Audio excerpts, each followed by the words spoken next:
Every afternoon, Thomas the Tank Engine puffs along his branch line with Annie and Clarabel. First, they pass the watermill. Next, they come to a big farm. Then, they can see a bridge with a village nestled either side of it. This is a special place. Whenever children hear Thomas coming along, they stand on the bridge waving until he is out of sight. One day, Thomas was running late. He had stopped at the signal before the bridge to talk to some new children. Percy, the green engine, was waiting too. "Hurry up, Thomas," called Percy when the signal dropped. "If you're late, the Fat Controller may get a new engine to replace you." He would never do that, thought Thomas, but he was worried. Next day, Thomas hurried along the line. Just ahead was the goods yard. There, on the platform, was an inspector waving a red flag. Next, Thomas saw some children. They were waving too. Something must be wrong, thought Thomas. This station is for goods, not passengers. "Help, Thomas, help! We are glad to see you," called the children. "Please, will you take us home?" The station master explained to Thomas's driver that the school bus had broken down and all the parents would be worried if the children were late.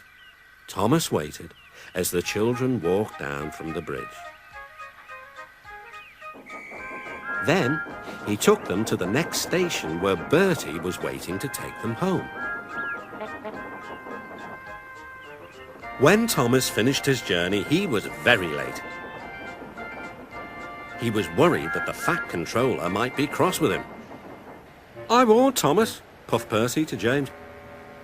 "He's been late one time too many. He'll be in trouble now." But next morning, when Thomas picked up his passengers, the Fat Controller was nowhere to be seen. "Thank goodness," sighed Thomas.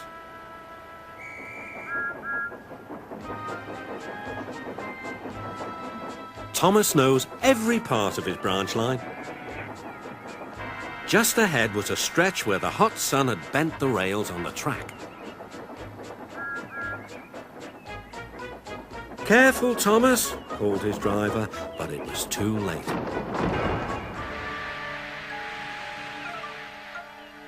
"That's done it," said his driver. "We shan't get any further today." "But what about my passengers?" asked Thomas. "Don't worry, they'll be looked after," replied his driver.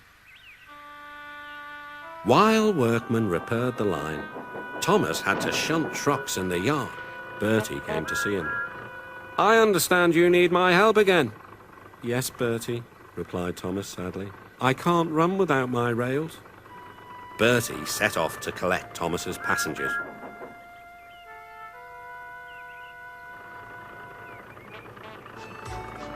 "Hello, Bertie," they said. "We are glad you are here." Bertie drove along the road that runs by the railway.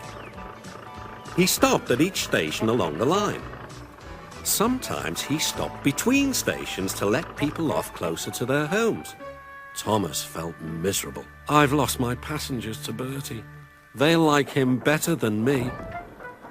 A few days later, the Fat Controller arrived. "Your branch line is repaired. I'm going to change your timetable so that you and Bertie can work together more." When Thomas reached the station, there to his relief were all his passengers.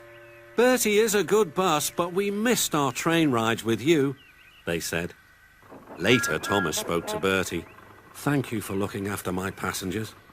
"That's all right, Thomas. I like to make new friends, but I'm glad to share them with you." "You're a good friend indeed," replied Thomas, "and always will be."